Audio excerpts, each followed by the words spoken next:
আপনারা ইউটিউবে লিখবেন টাকা ছাড়া বক্তা। বাংলাদেশের মধ্যে একজন বক্তা টাকা ছাড়া, সেটাই হচ্ছে আমি। আপনাদের এখানে এসেছি 430 কিলোমিটার পথ পাড়ি দিয়ে এখানে এসেছি শুধু আল্লাহর কোরআন প্রচার করার জন্য। আল্লাহ রাসূল কোরআন প্রচার করছে কোনো টাকার বিনিময়, বাড়ির বিনিময়, ঘর, স্বর্ণ, রূপ কিচ্ছু না। তার একটাই ভাষ্য হচ্ছে আনি আবুদুল্লাহ, তোমরা আল্লাহর ইবাদত করো, ওয়াত্তাকুল্লাহ, আল্লাহকে ভয় করো। এই কথাটাই ছিল তার প্রচার। কথা বলেন ঠিক কিনা আমার প্রিয় ভাইরা? কিন্তু আমাদের এই জিনিসটা একটু উল্টো। আমরা হচ্ছে টাকা লোভী। কি লোভী বলেন তো দেখি? টাকা লোভী, ওইদিকে যাচ্ছি না। তাহলে আল্লাহ তাআলা এই যে আপনাকে আমাকে যে কোরআনুল কারীমটা দিল, সব সমস্যার সমাধান দিতে পারে শুধুমাত্র কেবলমাত্র একমাত্র বলেন তো কে? আল্লাহর কোরআন একটু জিকির করে দিতে কি লা ইলাহা লা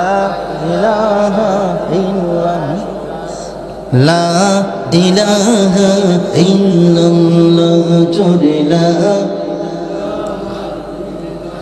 হায়াতের মালিক জিয়াল্লাহ, মৌতের মালিক শিয়াল্লাহ জোরে লা জোরে লা ইলাহা ইল্লাল্লাহ।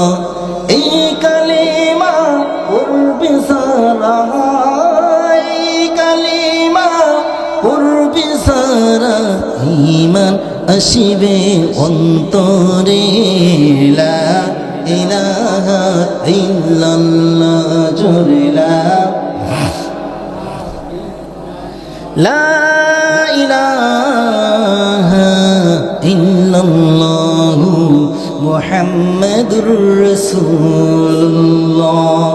সকলে বলছি সাল্লাল্লাহু আলাইহি ওয়াসাল্লাম। আমার প্রিয় ভাইয়েরা, আল্লাহ রাব্বুল আলামিন বলল সব সমস্যার সমাধান দিতে পারে শুধুমাত্র কেবলমাত্র একমাত্র আল্লাহর কোরআন। কোরআনের কাছে চাই, ও কোরআন জানাইয়ে দাও উটের দুধ আর খিনজিরের দুধ একখানে হয়ে গেছে, কোরআন তুমি আলাদা করে দাও।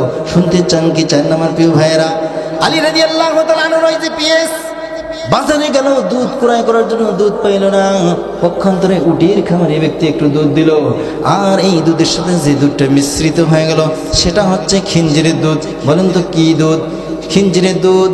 এই দুধগুলো নিয়ে আলী রাদিয়াল্লাহু তাআলা আনহুর কাছে আসলো। আসার পর বলল, ও আলী রাদিয়াল্লাহু, সিংহের গর্জন দিয়ে 1 ঘন্টা বাঁচতে চাই, তারপর বাতিলের কাছে আমরা পরাজয় স্বীকার করব না। কথা বলেন ঠিক কিনা? প্রয়োজন হলে আবারও যদি রাজপথে নামতে হয়, আমরা তো সিদ্ধান্ত গ্রহণ করেছি।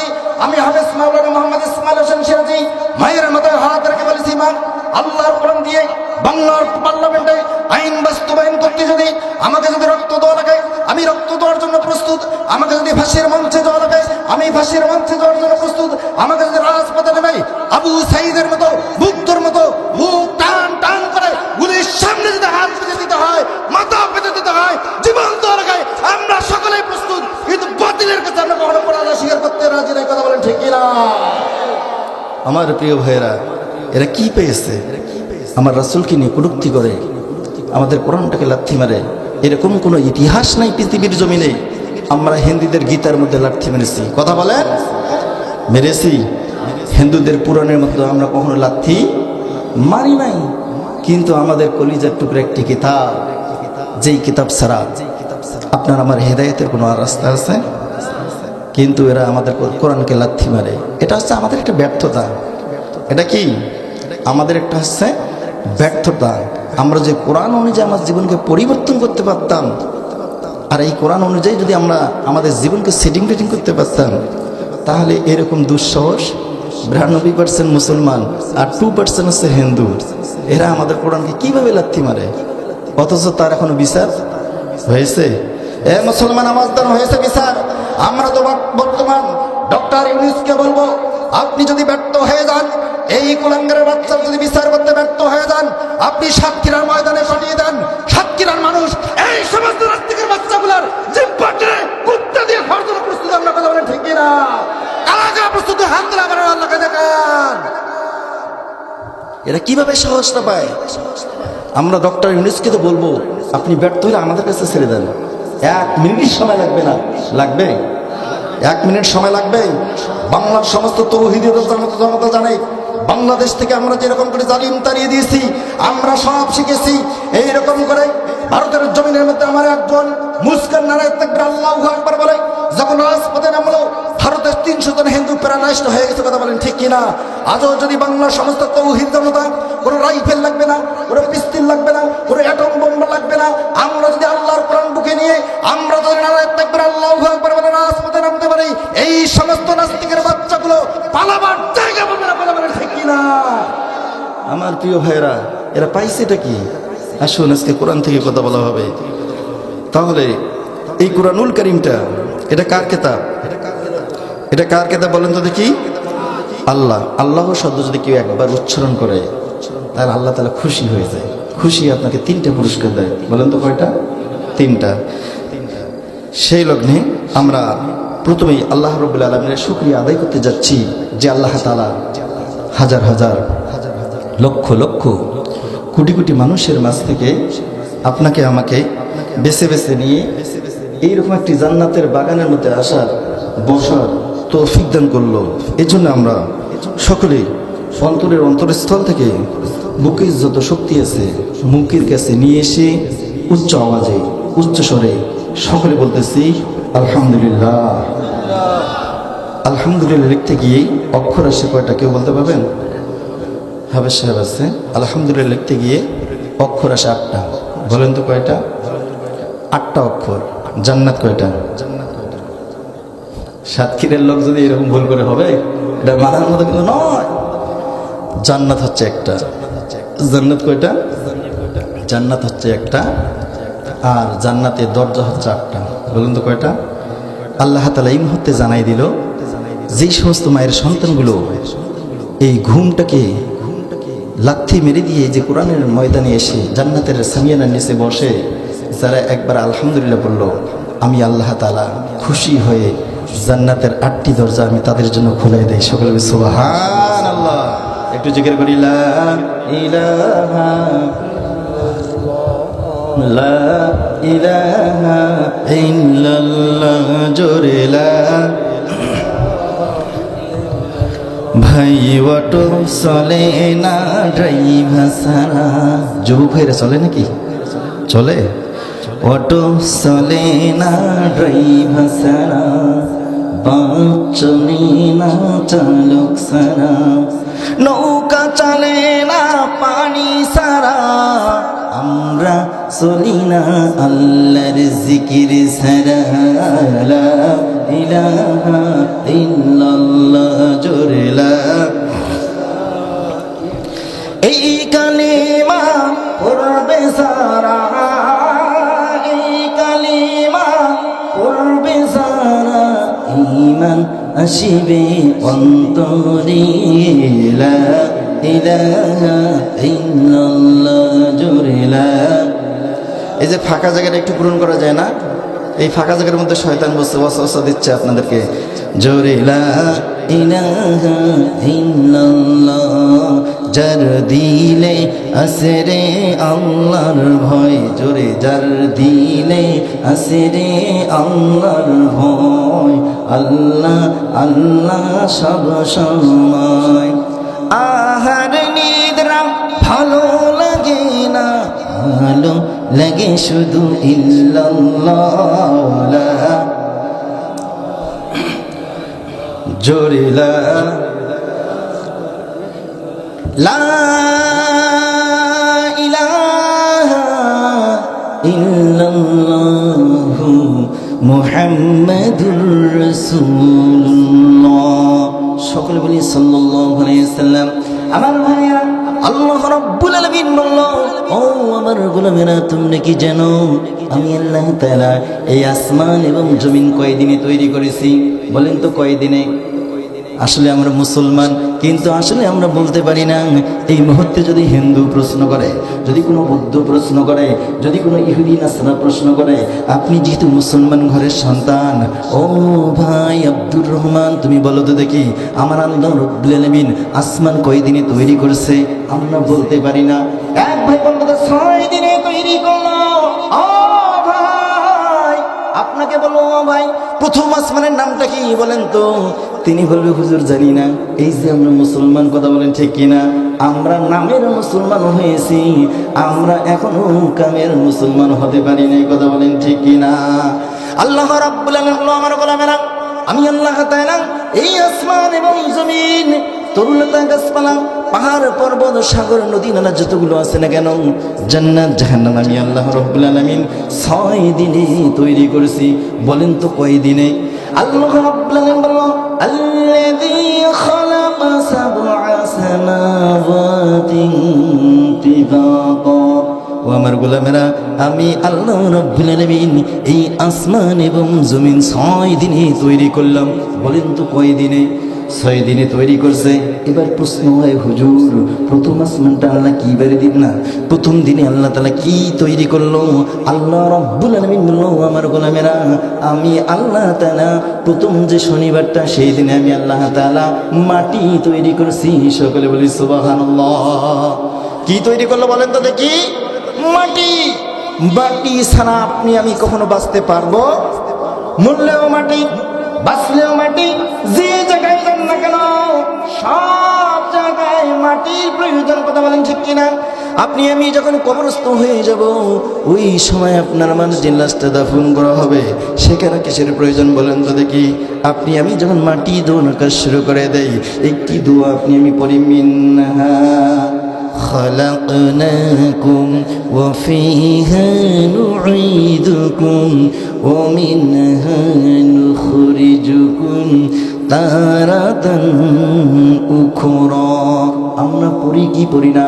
ও বাবা, আপনাকে একটি প্রশ্ন করি, মাটি দরকার যখন সম্পূর্ণ হয়ে যায়, তখন হুজুর এক জগ পানি নেয়, পানি নিয়ে যেন কবরের মধ্যে ছিটিয়ে দেওয়া হয়, আর ওই সময় একটি গাছের ডাল লাগানো হয়। এই বাবাজিরা আপনাদের এখানে কি লাগায় কি লাগায় না? একটি গাছের ডাল লাগানো হয় কি হয় না? কে বলতে পারবেন সেই গাছের ডালটার নাম কি? কি বলেন তো দেখি? খেজুর গাছ, আবার কেউ বা বলতেছে বড়ই গাছ। আবার এই গাছ দুইটার দিকে আপনি আমি লক্ষ্য করি দেখি, এই গাছের মধ্যে কাঁটা আছে কিনা, আছে কিনা? আমার প্রিয় ভাইয়েরা, আল্লাহর কোরআন যদি সব সমস্যার সমাধান দিতে পারে, শুধুমাত্র কেবলমাত্র একমাত্র আল্লাহর কোরআন। আল্লাহর কোরআনকে একটা প্রশ্ন করি, ও কোরআন, এই পৃথিবীর জমিনে হাজার হাজার লক্ষ লক্ষ কোটি কোটি গাছ থাকতে আমরা কেন কবরের মধ্যে বড়ই গাছের ডাল লাগাই? কেনই বা খেজুর গাছের ডাল লাগাই? শুনতে চান কি চান না? শুনতে চান কি চান না? আমরা তো তাফসীর মাহফিল প্রতিদিনই শুনি, কিন্তু এই প্রশ্নটা তো কেউ করে না। আপনারা কি করেছিলেন কখনো বলেন তো দেখি? আমার ভাইয়েরা, আল্লাহ রাব্বুল আলামিন জানাই দিল, ওয়া নাযালনা আলাইকাল কিতাবা তিবয়ানান লিকুল্লি শাইইন ওয়া হুদান ওয়া রাহমাতান ওয়া বুশরা লিল মুসলিমিন।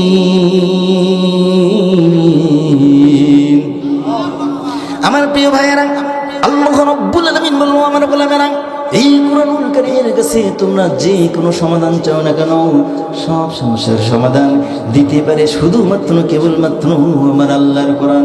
সমাধান দিতে পারবে কিনা বলেন তো দেখি?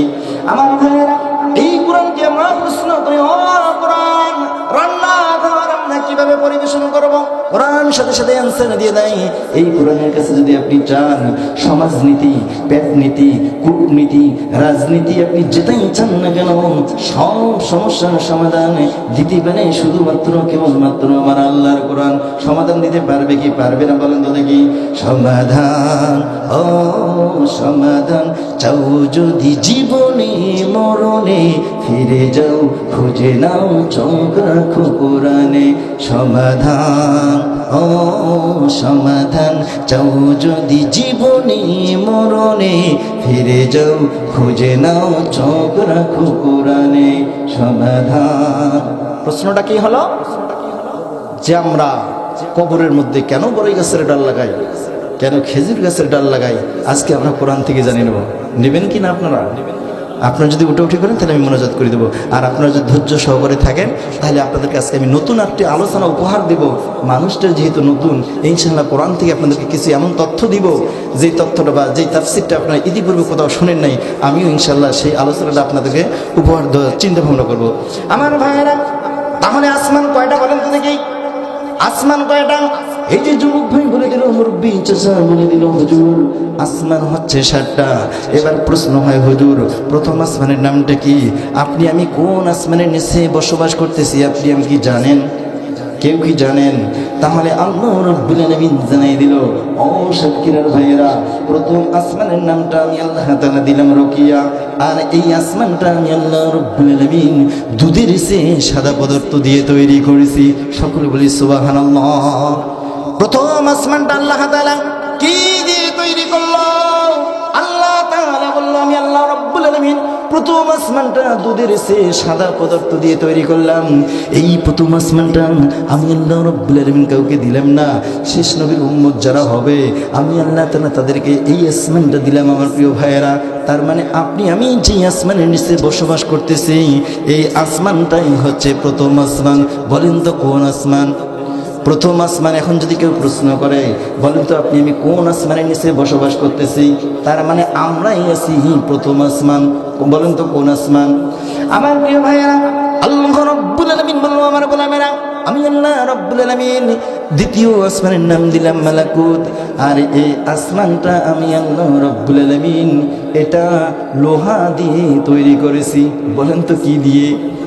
লোহা দিয়ে আসমান তৈরি। আপনি আমি যে আসমানের নিচে বসবাস করতেছি সেই আসমানটা কি দিয়ে? দুধের চেয়ে সাদা পদার্থ দিয়ে তৈরি হয়েছে। আর আল্লাহ রাব্বুল আলামিন দ্বিতীয় আসমানটা তৈরি করছে কি দিয়ে বলেন তো দেখি? লোহা দিয়ে। ও আল্লাহ, তৃতীয় আসমানটার নাম তুমি কি দিয়ে দিছো? আল্লাহ রাব্বুল আলামিন বলল, আমার গোলামেরা, আমি আল্লাহ রাব্বুল আলামিন তৃতীয় আসমানটার নাম দিলাম রকিয়া। আর এই আসমানটা আমি আল্লাহ তাআলা লোহা বাদ দিয়ে দিলাম। আমি আল্লাহ রাব্বুল আলামিন তামা দিয়ে তৈরি করেছি। সকলে বলি না সুবহানাল্লাহ। কি দিয়ে বলেন তো দেখি? প্রথম আসমান দুধের চেয়ে সাদা পদার্থ। দ্বিতীয় আসমান আল্লাহ তাআলা তৈরি করছে কি দিয়ে বলেন তো বাবাজি? লোহা দিয়ে। লোহার দাম কম না বেশি? যারা কথা বলে না তারা মনে বলে যে না দাম কম। 1 কেজি লোহার দাম 120 টাকা পাওয়া যায় না?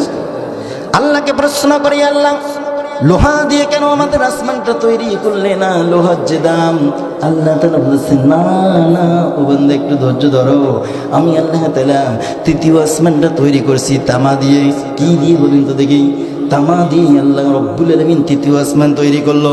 আমার প্রিয় ভাইয়েরা, আল্লাহ তাআলা চতুর্থ আসমানটার নাম দিল জহিরা। আর এই আসমানটা আল্লাহ রাব্বুল আলামিন তৈরি করলো লোহাবাদ তামাবাদ। আল্লাহ তাআলা তৈরি করলো রূপা দিয়ে। বলেন তো কি দিয়ে বাবারা? রূপা দিয়ে তৈরি করলো।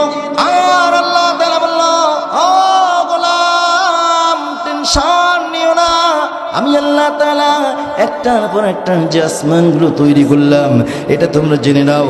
পঞ্চম আসমানটার নাম দিলাম মুজাইনা। আর আমি আল্লাহ রাব্বুল আলামিন এই আসমানটা তৈরি করছি স্বর্ণ দিয়ে। কি দিয়ে বলেন তো দেখি? স্বর্ণের দাম কম না বেশি? স্বর্ণের দাম কম না বেশি? আমার ভাইয়েরা, 1 ভরি স্বর্ণের দাম বলেন তো বর্তমান কত? 2 লাখ ছাড়িয়ে গেছে। যাই কি যায় না বলেন তো দেখি? 2 লাখ ছাড়িয়ে গেছে। আমার প্রিয় ভাইয়েরা, আল্লাহ তাআলা বলল, আমি আল্লাহ রাব্বুল আলামিন পঞ্চম আসমানটা তৈরি করলাম স্বর্ণ দিয়ে। বলেন তো কি দিয়ে? স্বর্ণ দিয়ে তৈরি করলাম। আল্লাহ তাআলা বলল, আমার গোলামেরা, 6 নম্বর আসমান আমি আল্লাহ রাব্বুল আলামিন নাম দিলাম খলিসা। আর এই আসমানটা আমি আল্লাহ রাব্বুল আলামিন তৈরি করেছি লোহাবাদ। এটাকে আমি রূপা বাদ দিলাম, তামা বাদ দিলাম, দুধের চেয়ে সাদা পদার্থ বাদ দিলাম। আমি আল্লাহ তাআলা এই আসমানটা তৈরি করেছি এটা হলো হীরা মানিক মুক্তা দিয়ে। সকলে বলি সুবহানাল্লাহ। আমার প্রিয় ভাইয়েরা, আল্লাহ রাব্বুল আলামিন বলল, আমার গোলামেরা, আমি আল্লাহ তাআলা 7ম আসমানটা তৈরি করছি আর তার নামটা দিয়েছি লাবিবা। আমি আল্লাহ রাব্বুল আলামিন এই আসমানটা তৈরি করতে যে পদার্থগুলো তৈরি দিয়েছি সেটা লোহাবাদ, এটা হীরা মানিক মুক্তাবাদ। এর শেষ দামি পদার্থ যেটা লাল ইয়াকুত পাথর দিয়ে আমি আল্লাহ তাআলা 7ম আসমানটা তৈরি করেছি। সকলে বলি সুবহানাল্লাহ। প্রশ্ন তো হয়, আল্লাহ হিংসা হচ্ছে আমাদের, তুমি তো আমাদের সাথে অবিচার করেছো। আচ্ছা বলেন তো দেখি, আল্লাহ আমাদের সাথে অবিচার করেছে কি করে নাই? করে নাই। আর ভাই কিসের ভয়? করেছে কি করে নাই? আমরা পেয়েছি দুধের চেয়ে সাদা পদার্থ, পরে যে লোহা তামা রূপা স্বর্ণ হীরা মানিক মুক্তা লালিয়াকুত পাথর দিয়ে আল্লাহ তাআলা আসমান তৈরি করলো। আমাদের তো মনে হয় যদি আমাদের আসমানটা স্বর্ণ দিয়ে তৈরি করতো তাহলে ভালো হতো না? আল্লাহ তুমি কেন তৈরি করলে না? তার মানে আল্লাহ তাআলা আমাদের সাথে অবিচার করেছে। আল্লাহ রাব্বুল আলামিন বলেন, না না, আমি কোনো অবিচার করি নাই। ও আমার গোলামেরা, তোমরা জানিয়ে নাও, আমি আল্লাহ যদি লোহা দিয়ে তোমাদেরকে আসমানটা দিতাম, রূপা দিয়ে যদি দিতাম, স্বর্ণ দিয়ে যদি দিতাম, হীরা মানিক মুক্তা দিয়ে যদি দিতাম, এই স্বর্ণের দেখা তোমরা পাইতে না। এই জন্য আমি আল্লাহ রাব্বুল আলামিন শেষ নবীর উম্মতগুলোকে ভালোবাসার কারণে আমি আল্লাহ তাআলা সমস্ত খনিগুলো দিয়েছি মাটির নিচে। সকলে বলি সুবহানাল্লাহ। আমি সৌদিতে গেলাম 2024 জন হজে গেলাম, তখন দেখলাম যে মাটির নিচে কি বলেন তো, সৌদিতে স্বর্ণের খনি, আফগানিস্তানে হীরা মানিক মুক্তা পাওয়া যাচ্ছে। বাংলাদেশে খনি নাই, আছে না? বাংলাদেশেরও খনির কোনো অভাব নাই। সেই খনিটার নামটা কি? সেটা হচ্ছে আমরা আসলে হীরা মানিক মুক্তার খনি পাই নাই, আমরা পেয়েছি যেটা, সেটাই হচ্ছে চোরের খনি। কথা বলেন ঠিক কিনা? মুসলমান, নামাজ দিতে হবে। প্রতিটা দেশের মধ্যে তারা খনি সন্ধান করে, হীরা মানিক মুক্তা পায়, স্বর্ণ পায়, রূপা পায়, লোহা পায়। আর বাংলাদেশের মধ্যে আমরা যেটা পাচ্ছি সেটাই হচ্ছে চোরের খনি। কথা বলেন ঠিক কিনা? আমরা দেখেছি বিগত সালগুলোর মধ্যে এই দেশটাকে যারা শাসন করেছে, আমরা তো বলি নাই এরা শাসন করে নাই, এই দেশটাকে তারা শাসন করেছে। কথা বলেন ঠিক কিনা? মুসলমান, আওয়াজ দিতে হবে। এই বাংলার জমিনে যে খনিটা পেয়েছি সেটা হচ্ছে চোরের খনি। এই খনিটা দেখা যাচ্ছে একজন মেম্বার চৌকিদারের বাসায় তেলের গুদাম পাওয়া যায়। কথা বলেন ঠিক কিনা? চেয়ারম্যানের বাসায় তেলের গুদাম পাওয়া যায়, আদব সালের গুদাম পাওয়া যায়। আমরা তো বলি বাংলার জমিনে যদি এই কোরআন রাজ কায়েম হয়, এই সমস্ত চোর এবং চোরনিগুলোর হাত কেটে দেওয়া হবে। কথা বলেন ঠিক কিনা? কোরআনের আইন যদি এই বাংলার জমিনে কায়েম হয়, বাংলার জমিনে কোনো চোর থাকবে না, বাংলার জমিনে কোনো চাঁদাবাজ থাকবে না, বাংলার জমিনে কোনো ধর্ষণ থাকবে না, বাংলার জমিনে কোনো খুন থাকবে না, বাংলার জমিনে কোনো রাহাজানি থাকবে না, বাংলার জমিনে কোনো মিথ্যা মামলা হামলা থাকবে না। কথা বলেন ঠিক কিনা? এই কোরআনের মধ্যে থাকতে কারা কারা রাজি? আবার দুই হাত তুলে আল্লাহকে দেখা, লিল্লাহি তাকবীর। আল কোরআনের আলো, আল হাদিসের আলো, তোমার নেতা আমার নেতা, নারায়ে তাকবীর। আমার প্রিয় ভাইয়েরা, তাইলে প্রশ্ন হয়েছিল, হুজুর আল্লাহ রাব্বুল আলামিন কেন কবরের মধ্যে কেন আমরা খেজুর গাছের ডাল লাগাই, আর কবরের মধ্যে কেন আমরা বড়ই গাছের ডাল লাগাই? এটা মুসলমানের সাথে কি সম্পর্ক রয়েছে? আল্লাহ তাআলা সাথে সাথে জানাই দিল, আলাম তারা কাইফা দারাবাল্লাহু মাসালান কালিমাতান তাইয়িবাতান কাশাজারাতিন তাইয়িবাতিন আসলুহা সাবিতুন ওয়া ফারউহা ফিস সামা। সকলে বলছি আল্লাহু আকবার। আল্লাহ রাব্বুল আলামিন আমার গোলামেরা, যারা মুমিন হবে, যারা ঈমানদার হবে, যারা পরহেজগার হবে, আমি আল্লাহ রাব্বুল আলামিন তোমাদের একটি গাছের সাথে তুলনা করেছি। যেই গাছটার সাথে তোমাদের তুলনা করেছি, সেই গাছের পাতা কখনো জমিনে ঝরে পড়ে না, জমিনে ঝরে পড়ে না। আমি তো আসার সময় দেখলাম লক্ষ লক্ষ আপনাদের এখানে গাছ, আচ্ছা গাছের পাতা ঝরে পড়ে না? কিন্তু আল্লাহ তাআলা বলল, আমি যেই গাছটার কথা বলেছি সেই গাছের পাতা কখনো ঝরে পড়ে না। আল্লাহ রাব্বুল আলামিন বললেন, আমি আল্লাহ তাআলা পবিত্র কোরআনুল কারীমের মধ্যে একটি গাছের কথা বলেছি, যেই গাছটা আমি আসার সময় আপনাদের রাস্তার ধারে দেখলাম। এই গাছটার নাম আল্লাহ তাআলা বলল খেজুর গাছ। বলেন তো কি গাছ? খেজুর গাছ। আমার প্রিয় ভাইয়েরা, খেজুর গাছ কখনো বাতাসে মাটিতে মাথা নত করে না। এত প্রচন্ড বেগে বৃষ্টি হয়, বাতাস হয়, আইলেনা হয়, নার্গিস হয়, সাইক্লোন হয়, ঘূর্ণিঝড় হয়, কিন্তু কোনো ইতিহাস নাই যে এই খেজুর গাছটা দেখতে মোটা তেমন বেশি নয়। বেশি কি মোটা? এই খেজুর গাছটার উপর নির্যাতন আপনি আমি করেছি। এই সময় শীতের যখন সময় আসে যায়, আমরা খেজুর গাছ থেকে কি সংগ্রহ করি? রস সংগ্রহ করি না? আমি দেখলাম আহারে একটা খেজুর গাছ দাঁড়িয়ে আছে, নিম্ন ওখানে 20 বেতার দেহটা কি করছি আমরা কাটছি, কেটে কেটে রস সংগ্রহ করেছি। তারপরেও আল্লাহ তাআলা বলল, তুমি দাঁড়িয়ে থাকবে, কখনো মাটিতে মাথা নত করবে না। আল্লাহ রাব্বুল আলামিন বলল, যারা ঈমানদার হবে আর যারা মুমিন হবে, আমি আল্লাহ রাব্বুল আলামিন জানাই দিলাম, তোমরা হচ্ছে খেজুর গাছের মতো তোমরা দেখো খেজুর গাছের শিকড়গুলো জমিনে আছে, কিন্তু আমি আল্লাহ রাব্বুল আলামিন জানাই দিলাম এই খেজুর গাছের শিকড় যদিও জমিনে থাকে, এর ডালপালাগুলো আমার আরশে আজিম পর্যন্ত পৌঁছে গেছে। সকলে বলি সুবহানাল্লাহ। যারা মুমিন হবে, যারা ইমানদার হবে, যারা মুত্তাকি হবে, যারা পরহেজগার হবে, আমি আল্লাহ তাআলা তাদেরকেও জানাই দিলাম তোমাদের পাগুলো যদি জমিনে থাকে, আমি আল্লাহ তাআলা জানাই দিলাম তোমাদের নেটওয়ার্ক আমি আল্লাহর সাথে সবসময়। সকলে বলি সুবহানাল্লাহ। আল্লাহ তাআলা বলুন, আল্লাহ কেন নেটওয়ার্ক তোমার সাথে? নেটওয়ার্ক দিয়ে আমাদের কি হয়ে যাবে? আল্লাহ তাআলা বলল, আমার গোলামেরা, মুসা আলাইহিস সালাতু ওয়াস সালাম বলল যে আল্লাহ আমি যে তোমার সাথে কথাগুলো বলি, প্রতিদিন কথা বলি, এই রেকর্ডটা কি কেউ ভাঙবে? আল্লাহ তাআলা বলল, হ্যাঁ হ্যাঁ ভাঙবে। শেষ নবীর উম্মত যারা হবে, এই বান্দাগুলো যখন সিজদায় পড়ে সুবহানা রাব্বিয়া বলেন বলেন সুবহানা রাব্বিয়া, যখন সুবহানা রাব্বিয়াল আলা বলবে, আমি আল্লাহ ঠিক থাকতে পারবো না, আমি আল্লাহর সাথে সাথে ওই বান্দাগুলোর সামনে যাব আর তার কথার জবাবগুলো দিয়ে দেব। ও মুসা, তোমার রেকর্ড ভাঙবে, সেটা হচ্ছে শেষ নবীর উম্মত। সকলে বলি সুবহানাল্লাহ। ও আল্লাহ, আপনি আমাকে কি দেবেন? আমরা যারা কোরআন শোনার জন্য আসলাম, এতক্ষণ ধরে বসে আছি, আল্লাহ রাব্বুল আলামিন আপনাকে আমাকে জানাই দিল, কুল ইয়া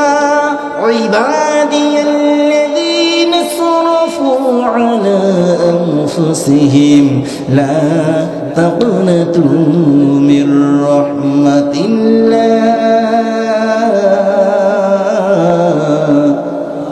আল্লাহ রাব্বুল আলামিন আমার গোলামেরা, তুমি তোমার নফসের উপর জুলুম করেছো, কিন্তু আজকে এই কোরআনের মাহফিলে আসার কারণে আমি আল্লাহ তাআলা জানাই দিলাম তোমার জীবনের যতগুলো গুনাহ করেছো, এই কোরআনের ময়দানে আসার কারণে আমি আল্লাহ তাআলা তোমার জীবনের সমস্ত গুনাহগুলো মাফ করাইয়া দিলাম। সকলে বলি সুবহানাল্লাহ। আমি জানাই দিলাম লা তাকনাতু মির রাহমাতিল্লাহ, তোমরা আমার রহমত থেকে নিরাশ হয়ে যেও না। তোমরা গুনাহ করতে ভালোবাসো, আর আমি আল্লাহ রাব্বুল আলামিন মাফ করতে ভালোবাসি। সকলে বলি সুবহানাল্লাহ। আল্লাহ তাআলা বলল, যেই খেজুর গাছের সাথে মুমিন যারা হবে, মুত্তাকি যারা হবে, আমি আল্লাহ তাআলা কেন উদাহরণটা দিলাম? কারণ মুমিনরা কখনো বাতিলের কাছে পরাজয় স্বীকার করে না। বলুন তো, আমরা পরাজয় স্বীকার করি? করি।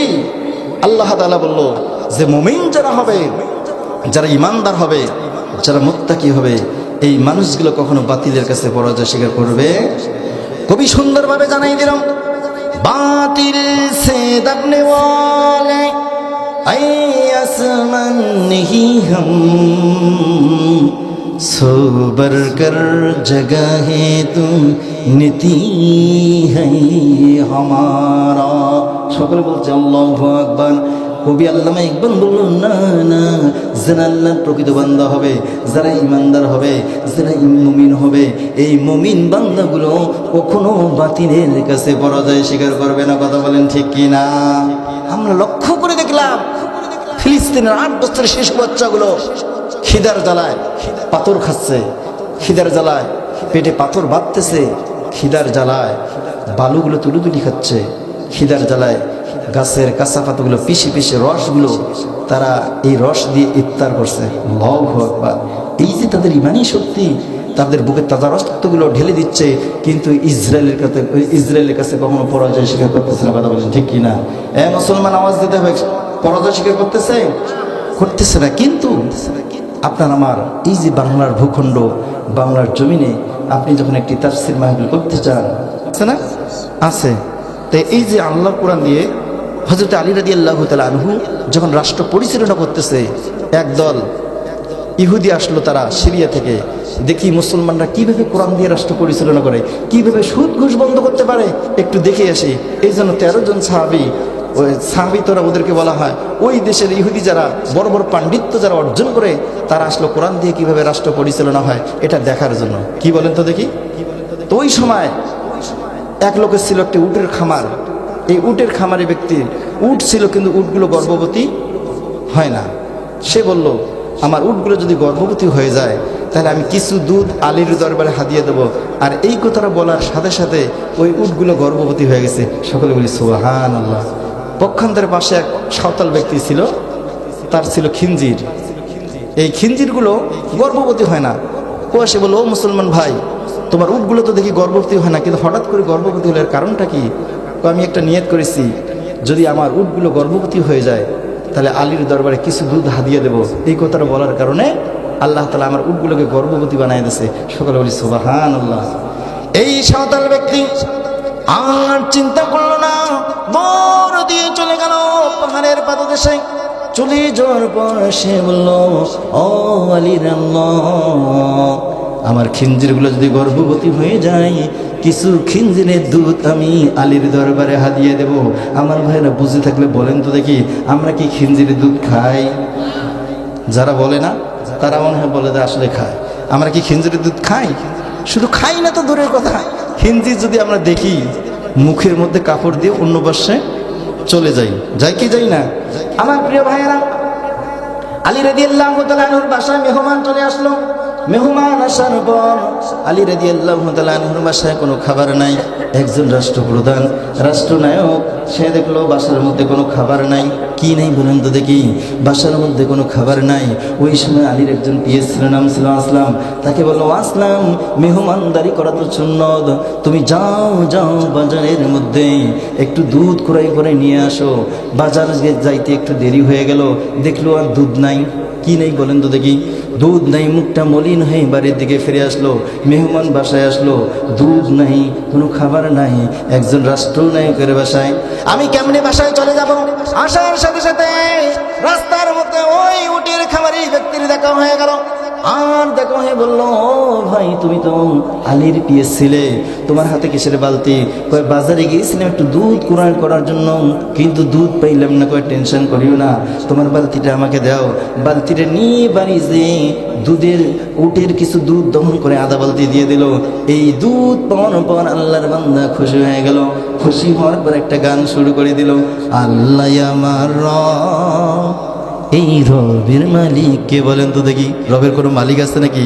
আল্লাহ আমার রব, আর রবি আমার সব। আল্লাহ আমার রব, আর রবি আমার সব। আল্লাহর বান্দা দুধ পাওয়ার পর মনের আনন্দে গান গাইতেছে আর চলে আসতেছে। পক্ষান্তরে পাশে দাঁড়িয়ে আছে এক সাঁওতাল ব্যক্তি। সেও নিয়ত করেছে, যদি আমার খিঞ্জিরগুলো গর্ভবতী হয়ে যায়, কিছু দুধ আলীর দরবারে হাদিয়ে দেব।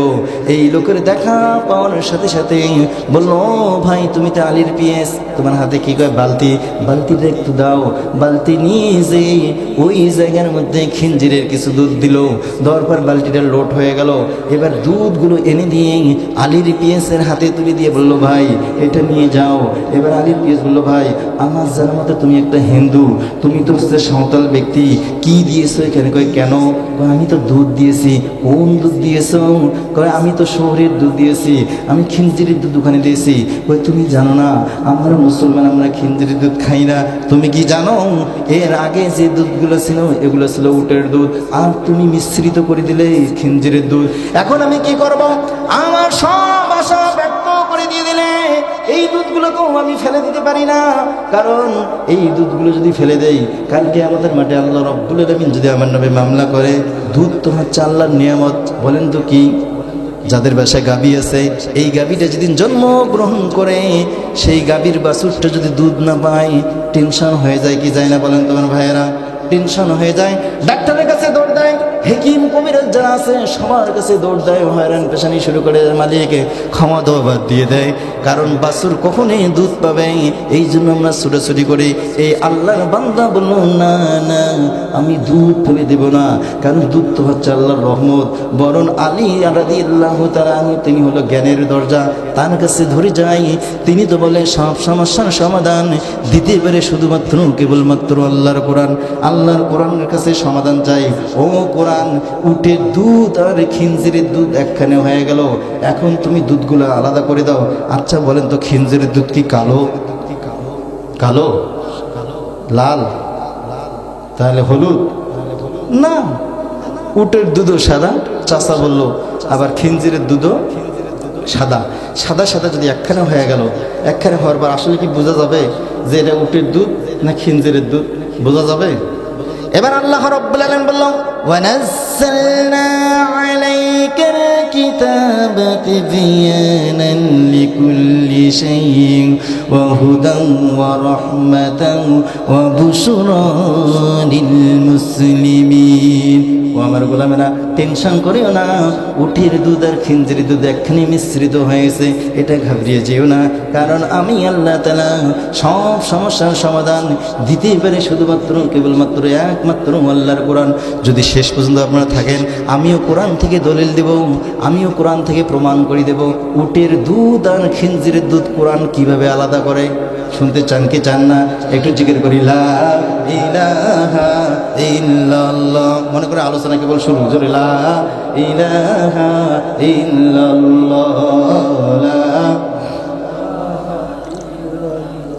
জোরে লা ইলাহা ইল্লাল্লাহ, লা ইলাহা ইল্লাল্লাহু মুহাম্মাদুর রাসূলুল্লাহ। সকলে বলছি সাল্লাল্লাহু আলাইহি ওয়াসাল্লাম। আল্লাহ রাব্বুল আলামিন বলল, ও সাতক্ষীরাবাসী, আমি আল্লাহ তাআলা তোমাদের জন্য একটা সুবর্ণ সুযোগ করে দিলাম। যেই সুযোগটা হচ্ছে ইন তাজতানিবু কাবাইরা মা তুনহাউনা আনহু নুকাফির আনকুম সাইয়্যাতিকুম ওয়া নুদখিলুকুম মুদখালান কারীমা। সকলে বলছে আল্লাহু আকবার। আল্লাহ রাব্বুল আলামিন বলল, আমার গোলামেরা, আমি আল্লাহ তাআলা তোমাদের জানাই দিলাম, যারা আজকে কোরআনের মাহফিলে আসলে আমি আল্লাহ রাব্বুল আলামিন জানাই দিলাম, ইন তাজতানিবু কাবাইরা, যদি বড় ধরনের কোনো গুনাহ না করো, এই মাহফিলে বসার সাথে সাথে আমি আল্লাহ তাআলা তোমার জীবনের সমস্ত গুনাহ মাফ করাইয়া দিলাম। সকলে বলি সুবহানাল্লাহ। শুধু কি গুনাহ মাফ করলো তাই না, আল্লাহ তাআলা বলল, না না, আমি আল্লাহ রাব্বুল আলামিন অফার দিতে ভালোবাসি। সেই অফারটা হচ্ছে, ও আমার গোলামেরা, তোমার গুনাহ মাফ করায় দেব, তোমার বাবা মার গুনাহ মাফ করায় দিব। এই জান্নাতের বাগানের আশেপাশে যতগুলো কবরবাসী আছে, এই কবরবাসীগুলোর জন্য 40 দিনে আযাব আমি আল্লাহ মাফ করাইয়া দেই। সকলে বলি সুবহানাল্লাহ। যেই সমস্ত যুবকেরা যারা আজকে হতভাগা মায়ের সন্তান, যারা মাহফিলে না আসে, রাস্তায় বসে আছে, দোকানপানে আড্ডা পেটাচ্ছে, কেউ বা মোবাইল চালাইয়েছে, এই মানুষগুলোর মতো হতভাগা এই পৃথিবীর জমিনে আর একজন হতে পারে না। কারণ এই জায়গায় আসলেই গুনাহ মাফ, তোমার বাবা মার গুনাহ মাফ, এই জায়গার আশেপাশে কবরবাসীর আল্লাহ তাআলা গুনাহ মাফ করে দেয়। কাল কিয়ামতের মাঠে এমন একটি মাঠ হয়ে যাবে, মা তার সন্তানকে পরিচয় দিবে না, একটি নেকির জন্য কেউ কাউকে পরিচয় দেবে না। দেবে নাকি বলেন তো দেখি? আল্লাহ তাআলা জানাই দিল, ইয়াউমা ইয়াফিরুল মারউ মিন আখিহি ওয়া উম্মিহি ওয়া আবিহি ওয়া সাহিবাতিহি ওয়া বানি। সকলে বলছে আল্লাহু আকবার। আল্লাহ রাব্বুল আলামিন বলল, কিয়ামতের মাঠে এত কঠিন হবে, কোন মা তার সন্তানকে পরিচয় দিবে না। এই মুহূর্তে আপনি আমি লক্ষ্য করে দেখি, এখন তো কুয়াশা পড়ে, যে পৌষ মাসের কোন শীতের সময় আপনি আমি যখন ছোট ছিলাম, মায়ের কোলের পাশে ডান পাশে প্রস্রাব করে দিয়েছি, মা জননী সিদ্ধান্ত গ্রহণ করেছে, না না, আমার সন্তানকে ভেজে জায়গায় রাখবো না। মা জননী সিদ্ধান্ত গ্রহণ করলো, বাম পাশে আপনাকে আমাকে নিয়ে শুয়ে রেখেছে, আপনি আমি যখন বাম পাশে প্রস্রাব করে দিয়ে দিয়েছি, মা জননী সিদ্ধান্ত করলো, ডাইনে দেখি প্রস্রাব, বামে দেখি প্রস্রাব।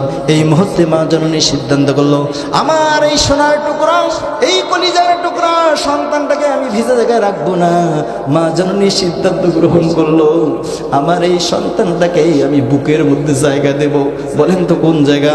বুকের মধ্যে আপনাকে আমাকে নিয়ে রাত কেটে দিল।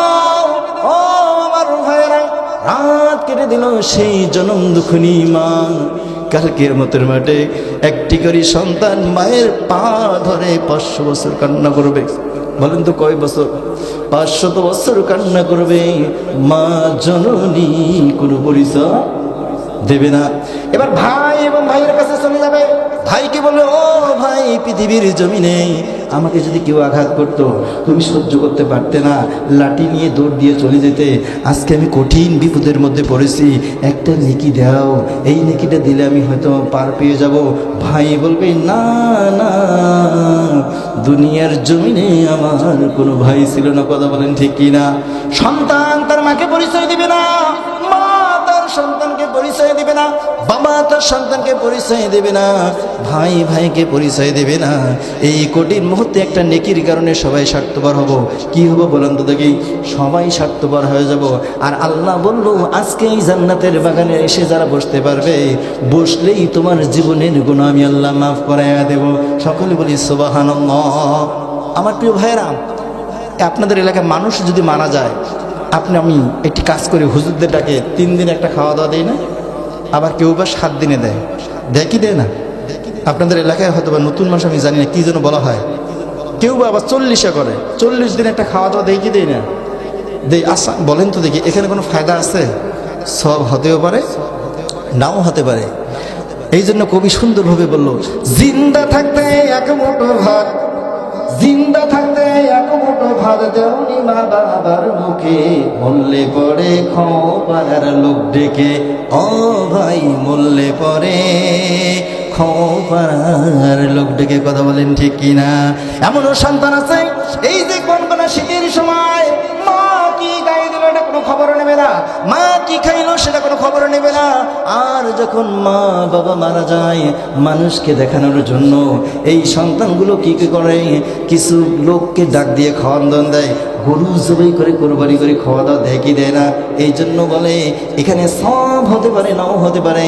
এখনো মাইকের আওয়াজ যেখানে যাচ্ছে, আমি যারা যেই সমস্ত ভাইয়েরা রাস্তায় দাঁড়িয়ে আছে, আমি আপনাদেরকে আহ্বান করতেছি, প্যান্ডেলের দিকে চলে আসুন, কারণ এখানে আসলেই শুধু সওয়াব আর সওয়াব। কথা বলেন ঠিক কিনা?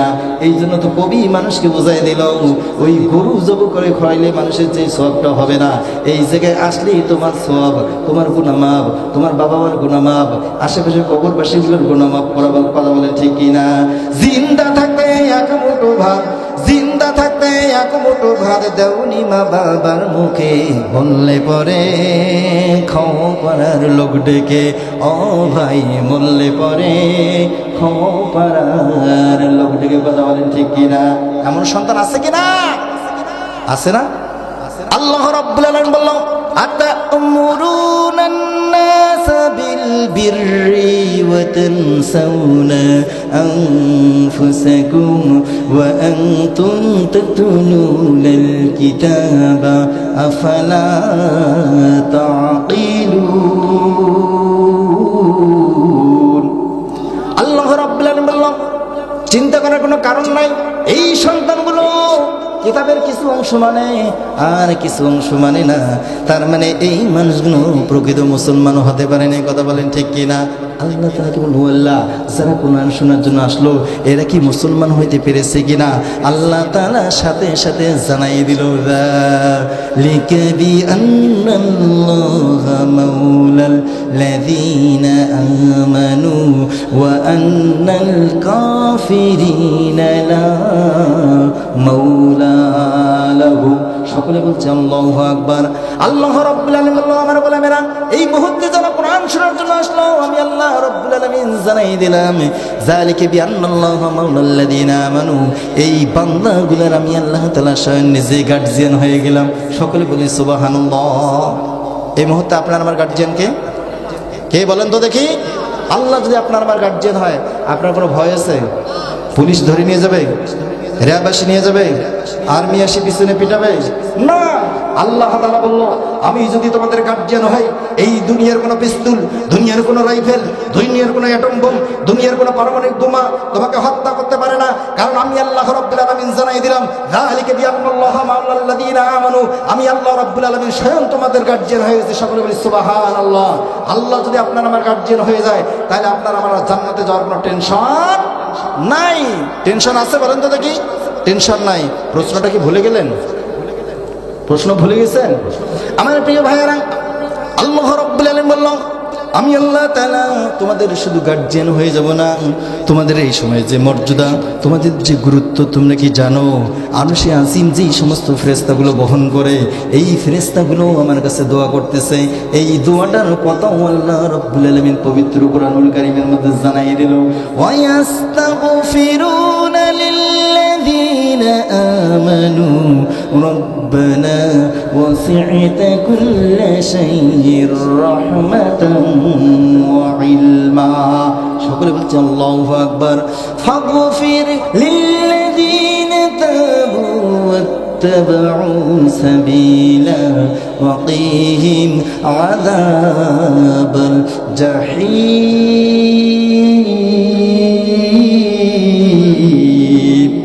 আল্লাহ রাব্বুল আলামিনের কাছে বলতেছে, আল্লাহ যে সমস্ত মায়ের সন্তানগুলো কোরআন শোনার জন্য আসলো, কোরআন বোঝার জন্য আসলো, আল্লাহ এই বান্দাগুলোর কপালে, এই বান্দাগুলোর জীবনে যে গুনাহগুলো আছে সবগুলো মাফ করে দাও। শুধু মাফ করে দিবে তা না, ওয়াকিহিম আযাবাল জাহিম, এদের কপালে যদি জাহান্নাম লেখা থাকে, আজকে কোরআনের মাহফিলের ওসিলায় জাহান্নাম নামক এই বস্তুটাই এদের কপাল থেকে তুমি কেটে দিয়ে দাও। সকলে বলি সুবহানাল্লাহ। এই মুহূর্তে আপনার আমার মর্যাদা কম না বেশি? কেমন বেশি? আল্লাহ তাআলা বলতেছে তোমাদের মর্যাদা হচ্ছে আসমান এবং জমিনের মধ্যে যদি কোনো শ্রেষ্ঠ বান্দা হয় সেটাই হচ্ছে তোমরা। সকল বলি সুবহানাল্লাহ।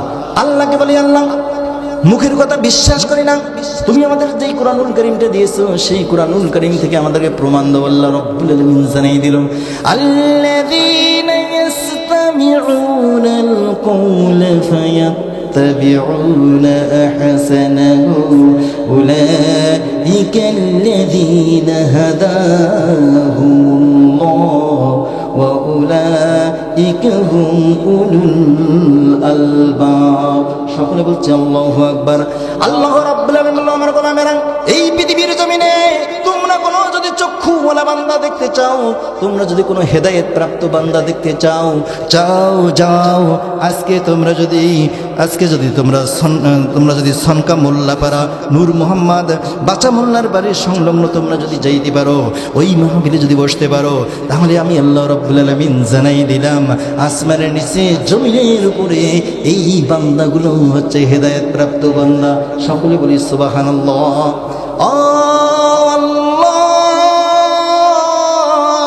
যারা কোরআন শোনার জন্য আসলো না তারা কি হেদায়েত প্রাপ্ত বান্দা নয়? আল্লাহ তাআলা নয়, এই বান্দাগুলো হতে পারে না। এই বান্দাগুলোর জন্য আমি আল্লাহ তাআলা জানাই দিলাম, ওয়ালাকাদ সারানা লিজাহান্নামা কাসীরাম মিনাল জিন্নি ওয়াল ইনস লাহুম কুলুবুন লা ইয়াফকাহুনা বিহা ওয়া লাহুম আ'য়ুনুন লা يبصرون بها ولهم آذان لا يسمعون بها। সকলে বলছে আল্লাহু আকবার। আল্লাহ রাব্বুল আলামিন বলল, আমার গোলামেরা, এই পৃথিবীর জমিনে তোমরা যদি কোনো অভদ্র লোক দেখতে চাও, তাহলে আমি আল্লাহ রাব্বুল আলামিন জানাই দিলাম জিন এবং মানুষের মাঝে কিছু অভদ্র লোক আছে যারা স্লোগান দেয় বাংলার জমিনে কোরআনের আইন চলবে। আছে না? আছে না? মুসলমান, কিন্তু আবার কি বলে সংসদের মধ্যে কোরআনের আইন চলবে না, কোরআনের মধ্যে কোনো রাজনীতি নাই, কোরআনের সাথে কোনো শরীয়তের সম্পর্ক নাই। এরকম কি আছে কিনা? আছে না ভাই না? আল্লাহ তাআলা বলল, এটা তো বোকা, এরা হচ্ছে বোকা শহরে বাস করে। কথা বলেন ঠিক কিনা? কারণ আপনার আমার প্রশ্ন হবে কয়টা কবরে? বলেন তো কয়টা? তিনটে প্রশ্ন হবে। এই তিনটে প্রশ্নের মধ্যে রাজনীতিতেই ভরা। কে বলছে রাজনীতি নাই? তোমার রব কে ছিল? মান রব্বুকা, তোমার রব কে ছিল? আপনি আমি যদি সেই আল্লাহর গোলামি না করি, সেই আল্লাহর যদি দাসত্ব না করি, তাহলে আপনি আমি কখনো যতই হাজি হই আর যত গাজী হই, যত হাফেজে কোরআন হই, যত বক্তা হই, যত মেম্বার হই, যত চেয়ারম্যান হই, ওই মুনকার নকিরের প্রশ্ন আপনি উত্তর দিতে পারবেন না। দ্বিতীয় নম্বর প্রশ্নটা হচ্ছে কি বলেন তো দেখি, ওমান দিনুকা, আপনার দিন কি ছিল? আপনি কোন দিনে রাজনীতি করেছেন? কোন নেতার পিছনে করেছেন? জীবনটা ধ্বংস করে দিয়েছেন। সেই নেতারা আজ কোথায়? আপনি যদি দিন কায়েমের আন্দোলন যদি না করেন, কোরআন প্রতিষ্ঠার যদি আন্দোলন আপনি না করেন, খোদার কসম করে বলতেছি মুনকার নকিরের প্রশ্নের জবাব আপনি দিতে পারবেন না। কথা বলেন ঠিক কিনা? একজন তো নেতা আমরা দেখলাম বলে মরার সময়ও আমি কি বললো, জয় বঙ্গবন্ধু জয়, সে কিনা কি যে কয়, বলে জীবন দিয়ে দেবো, বঙ্গবন্ধুর নাম বলবো না। আমরা তো বলি তোমার মতো হতভাগা এই পৃথিবীর জমিনে আরেকজন হতে পারে না। যারা আল্লাহর গোলাম হবে, যারা ইমানদার হবে, আল্লাহ ছাড়া কোনো নেতার নাম নিতে পারে না। কথা বলেন ঠিক কি না? আমরা তো বলি যেই দলের মধ্যে কোরআন নাই আমরা সেই দলে থাকতে রাজি নেই। কথা বলেন ঠিক কি না? আর যদি আপনি মনে করেন যে হুজুর কোরআনের রাজনীতি করতেছে, না না, আমি কোনো বাংলার জমিনে কোনো রাজনীতির কথা বলতে চাই না। আমরা বলতে চাই রাসূল সাল্লাল্লাহু আলাইহি সাল্লাম যেভাবে রাজনীতি করে কোরআন দিয়ে রাষ্ট্র পরিচালনা করছে, আমরা সেই রাজনীতি করতে চাই। কথা বলেন ঠিক কিনা? ওমর রাদিয়াল্লাহু তাআলা আনহু যে রাজনীতি করেছে, কোরআন দিয়ে যেভাবে রাষ্ট্র পরিচালনা করছে, আমি সেই রাজনীতির কথা বলবো। আবু বকর রাদিয়াল্লাহু তাআলা আনহু যেই রাজনীতি করেছে, যেভাবে কোরআন দিয়ে রাষ্ট্র পরিচালনা করছে, আমরা সেই রাজনীতির কথা বলবো। বাংলার জমিনে পচা রাজনীতির কথা বলতে চাই। কথা বলেন ঠিক কিনা? আমরা দেখেছি এক ভাই আর এক ভাইকে খুন করতেছে শুধু ক্ষমতার জোরে। কিসের কারণে বলেন তো? ক্ষমতার কারণে। আমরা 2 দিন আগে দেখলাম যে নমিনেশন না দেওয়ার কারণে একজন আরেকজনকে হত্যা করলো। তোমরা কোন দলের অনুসরণ করো? শুধু নমিনেশন না দেওয়ার কারণে হাতটা কেটে দিল, পাটা কেটে দিল, গলাটা আলাদা করে দিল, বডিটা আলাদা করে দিল। আমরা তো বলি আমরা সেই নেতার অনুসরণ করব যেই নেতা ছাড়া আপনার আমার আর কোনো বাঁচার উপায় আছে। আমরা সেই রাজনীতি করব। বাংলাদেশের মধ্যে এগুলো পচা রাজনীতি আর করা যাবে না। তাহলে আপনার কোরআনের রাজনীতি করতে চাই কি চাই না? চাই কি চাই না? সাতক্ষীরার মানুষ আমরা সকলে ইসলাম প্রিয়। কথা বলেন ঠিক কিনা? আমরা ইসলাম প্রিয় কিনা? কিন্তু এখন একটি সংবাদ, একটি আপনাদেরকে সুসংবাদ দিতে যাচ্ছি। সেটা হচ্ছে প্রতিটা মানুষের কর্ণে কোহরে একটি আওয়াজ পাওয়া যাচ্ছে। টেকনাফ থেকে তেঁতুলিয়া, রূপসা থেকে পাতুরিয়া, সুন্দরবন থেকে বান্দরবান, বাংলাদেশের মধ্যে 56,000 বর্গ মাইলের মধ্যে প্রতিটা মানুষ চায়ের দোকানে বসে বলতেছে আগামীর দিন হবে কোরআন ওয়ালাদের দিন। কথা বলেন ঠিক কিনা? প্রতিটি মানুষ এখন রাস্তায় অটোতে চড়ছেন, তারপরে বলতেছে হুজুর আপনাদের খবরটা কি? আমরা যেটা পাইতেছি সেটা হচ্ছে আগামী দিন হবে আলেম ওলামাদের দিন। কথা বলেন ঠিক কিনা? মুসলমান, আমার তো মনে হয় বাংলার জমিনে যদি কোরআন দিয়ে রাষ্ট্র পরিচালনা হয়, আমার মনে হয় যারা কোরআনের পাখিটাকে হত্যা করলো, 13টি বছর কারাগারের মধ্যে আবদ্ধ করে ভ্যাকসিনের নাটক করে ভারতীয় ডাক্তার ভাড়া করে নিয়ে আসি আল্লামা দেলোয়ার হোসেন সাইদিকে যারা হত্যা করছে, আমি তো মনে করি আল্লাহর কোরআন দিয়ে বাংলার জমিনে যদি রাষ্ট্র কায়েম হয়, রাত যদি কায়েম হয়, 100 বছর হইলে তোমরা তো বলেছো 53 বছর বয়সে তোমরা রাজাকারের ফাঁসি দিয়েছো। কথা বলেন ঠিক কিনা? কিন্তু আমরা বললাম আল্লাহর কোরআন দিয়ে বাংলার সংসদে যখন আইন চালু হয়ে যাবে, আমরা 53 বছর না 100 বছর হইলেও যদি আমরা আল্লাহর কোরআন দিয়ে পার্লামেন্টে আইন চালু হয়, আল্লামা দেলোয়ার হোসেন সাইদি কোরআনের পাখিটাকে তোমরা যারা হত্যা করছো, তোমরা তৈরি থাকো। আমরা প্রয়োজন হলে সমস্ত তাওহীদি জনতা তোমাদের বিচার কার্যকর করার জন্য আমরা সকলেই প্রস্তুত থাকবো। কথা বলেন ঠিক কিনা? কোরআনের পাখির কোনো দোষ ছিল না। তিনি শুধু বলছিল ইনিল হুকমু ইল্লা লিল্লাহ, হুকুম যা, আইন চলবে শুধুমাত্র কেবলমাত্র একমাত্র বলেন তো কার? ইনিল হুকমু ইল্লা লিল্লাহ, এটাই ছিল তার অপরাধ। কথা বলেন ঠিক কিনা? উনি নিজের জন্য কিছু চাইনি, চাইছে শুধু চেয়েছে এই কোরআনের রাজ বাংলার জমিনে কায়েম হবে। এটাই ছিল। আমার প্রিয় ভাইরা, আল্লাহর নবী যুগে যুগে যে সমস্ত নবী রাসূল এই পৃথিবীর জমিনে এসেছে, তারাও চেয়েছিল, তাদের মুখের একটি স্লোগান ছিল আনি ইবুদুল্লাহ, এক আল্লাহর ইবাদত করো। কি করে বলেন তো দেখি? এক আল্লাহর ইবাদত করো, এক আল্লাহর গোলামি করো, আল্লাহ, আল্লাহকে ভয় করো। এটাই ছিল প্রতিটা নবীর একটা স্লোগান। কি ছিল বলেন তো? স্লোগান।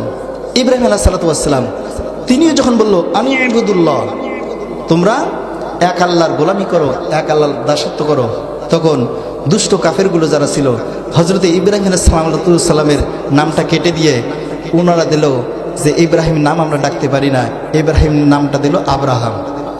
কি নাম বলেন তো দেখি? আব্রাহাম, মানে একটা ব্যঙ্গ নাম তৈরি করলো। হযরত ঈসা আলাইহিস সালাম তিনিও যখন বললো আনি ইবুদুল্লাহ, এক আল্লাহ দাসত্ব করো, এক আল্লাহর গোলামি করো, ওই জামানা দুষ্ট কাফেরগুলো তারাও আবার বললো কি ঈসার নামটা কেটে দাও, দিয়ে দিয়ে ঈসা আলাইহিস সালামের নামটাকে কেটে দিয়ে তারা বললো যিশু। বলেন তো কি? যিশু। হযরত মুসা আলাইহিস সালাম অক্লান্ত পরিশ্রম করলো, তারা একটাই বাক্য প্রতিটা মানুষের কর্ণে কোহরে পৌঁছে দিল আনি ইবুদুল্লাহ ওয়াত্তাকুল্লাহ। এই জন্য ওই জামানার কাফেরগুলো তারাও কি করলো? মুসা আলাইহিস সালামের নামটা কেটে দিয়ে তারা বললো মুসার নাম আর হবে না, মুসার নামটা কেটে দিয়ে নাম দিল জোসেফ। কি বলেন তো দেখি? জোসেফ। আমাদের নবী যখন কোরআনুল কারীমের কথাগুলো মানুষের কাছে পৌঁছে দিচ্ছে, ওই সময়ের দুষ্ট কাফেরগুলো যারা ছিল তারা আমাদের নবীর যে নামটা ছিল এই নামটা তারা কেটে দিয়েছে। নামটা কি দিয়েছে বলেন তো দেখি? নামটা কেটে দিয়েছে। যে নামটার নাম হচ্ছে, ওনারা গবেষণা করে দেখলো, যে সমস্ত ভাইয়ের গেটে দাঁড়িয়েছে একটু বসতে দেন তাদেরকে, ওরা গবেষণা করে তারা বললো মোহাম্মদ নাম অর্থ হচ্ছে প্রশংসিত। কি হুজুর? প্রশংসিত। তারা বললো না, এই নামটা রাখা যাবে না। ওই মক্কার জমিনের কাফেরগুলো তারা বললো মোহাম্মদের নাম কেটে দিয়ে ওরা বললো মুজান্নাম। কি বলেন তো দেখি? মুজান্নাম এই শব্দের অর্থ হচ্ছে অপ্রশংসিত। মোহাম্মদ নাম ছিল প্রশংসিত, আর এই নামটাকে কেটে দিয়ে ব্যঙ্গ তৈরি করলো। তারা বলল অপ্রশংসিত, মানে মুজান্নাম মানে কি হচ্ছে বলেন তো দেখি? অপ্রশংসিত। আচ্ছা বলেন, ওই সময় কোন নবীদের কোনো দোষ ছিল? নবী রাসূলদের কোনো দোষ ছিল? আমার নবীর কোনো দোষ ছিল? কোনো দোষ ছিল না, একটাই শুধু অপরাধ ছিল। তারা বলছে আলা লাহুল খলকু ওয়াল আম, সৃষ্টি যার, আইন চলবে শুধুমাত্র কেবলমাত্র একমাত্র আমার আল্লাহর। ইনিল হুকমু ইল্লা লিল্লাহ, হুকুম যার, আইন চলবে শুধুমাত্র কেবলমাত্র একমাত্র বলেন তো কার? আজও যারা বাংলার জমিনে যেই সমস্ত আলেম ওলামাগুলো, তারাও কিন্তু একটি কথা বলছে। আল্লামা দেলোয়ার হোসেন সাইদি তিনিও কিন্তু বলছে আনি আবুদুল্লাহ, এক আল্লাহর দাসত্ব করো, এক আল্লাহর গোলামি করো। মানুষের তৈরি করা আইনে এই দেশ চলতে পারে না। এই সমাজে শান্তি আনার জন্য সকলেই চেষ্টা করলো, এরশাদ ব্যর্থ হয়ে গেল, বেগম খালেদা জিয়াও ব্যর্থ হয়ে গেল, জিয়াউর রহমান ব্যর্থ হয়ে গেল, ইংরেজ যারা ছিল তারাও ব্যর্থ হয়ে গেল। বাংলার জমিনে শান্তি আনতে পারেন, এই কথা বলেন ঠিক কিনা? তারাও চেষ্টা যখন ব্যর্থ হয়ে গেল, আমরাও দেখলাম যারা 15টি বছর বাংলার জমিনে রাজত্ব করলো, এরাও সিদ্ধান্ত গ্রহণ করলো বাংলার জমিনে যদি শান্তি আনতে চাই তাহলে আমাদের যে কাজটা করা লাগবে সমস্ত কাজ করি। তারা ব্যর্থ হয়ে গেল। তারা একটি সিদ্ধান্ত উপনীত হলো, যেই সিদ্ধান্তটা হচ্ছে প্রতিটা মানুষকে বোঝাই দিছে যে এই বাংলার জমিনে যদি আমরা শান্তি আনতে চাই সেটার জন্য যে কাজটা করা লাগবে এই কাজটা হলো দিনের ভোট রাতে দিতে হবে। এ ভাই কথা বলেন, কি করেন কি করে নেই? আমার দাদা মারা গেছে, তারও ভোট হয়ে গেছে। এই হুজুরে যদি মা মারা গেছে 50 বছর আগে, আপনি যে শুনবেন নাই আপনার ভোট হয়ে গেছে। কি এরকম হয় না? তারাও কিন্তু চিন্তা করলো এই সমাজে শান্তি আনার জন্য, তারাও ব্যর্থ হয়ে গেল। কারণ এই জিনিস ছাড়া এই সমাজ কখনো পরিবর্তন হতে পারে? হতে পারে? আমরাও তো দেখতেছি বঙ্গবন্ধুর ভাষণ, এবার জিয়া করেছে খাল, বঙ্গবন্ধুর ভাষণ, ফখরুদ্দিন আইনুদ্দিন সব ছিল ঘোরার দিন, এগুলো আর দেখার বিষয় নাই। এখন আমরা যে জিনিসটা সিদ্ধান্ত গ্রহণ করেছি, আগামী দিন হবে মুসলমানদের দিন, কথা বলেন ঠিক কিনা? আগামী দিন হবে কোরআন আল্লাহর দিন, আগামী দিন হবে বাংলাদেশ জামাতি ইসলামের দিন, আগামী দিন হবে সরমানের দিন, কথা বলেন ঠিক কিনা? এই কোরআনের পথে থাকতে রাজি আছেন কিনা আপনারা? এই কোরআনের রাজ কায়েম করতে যদি আপনাকে আমাকে যদি রাজপথে নামা লাগে, আমরা কারা কারা প্রস্তুত আছি? আবার দুই হাত তুলে আল্লাহ তাআলাকে দেখেন, লিল্লাহি তাকবীর। হয় নাই, হয় নাই, মুসলমানের আওয়াজ হবে সিংহের গর্জনের মতো। আবার আমরা আল্লাহ তাআলাকে সাক্ষী রেখে বলতেছি লিল্লাহি তাকবীর, নারায়ে তাকবীর। আল কোরআনের আলো, আল হাদিসের আলো, তোমার নেতা আমার নেতা, নারে তাকবীর। আমার প্রিয় ভাইয়েরা, প্রতিদিন রাসূলের কাছে আল্লাহ রাব্বুল আলামিন, প্রতিটি নবীর কাছে আল্লাহ তাআলা জিবরাইল আলাইহিস সালাম ওহী নিয়ে আসতো কিনা বলেন তো দেখি? এভাবে কোন নবীর কাছে জিবরাইল আলাইহিস সালাম একবার এসেছে, কোন নবীর কাছে 5 বার এসেছে, কোন নবীর কাছে 10 বার এসেছে। কিন্তু আপনার আমার নবীর কাছে জিবরাইল আলাইহিস সালাম এসেছিল একবার না, 2 বার নয়, 100 বার নয়, 200 বার নয়, 1000 বার নয়, 2000 বার নয়, 5000 বার নয়।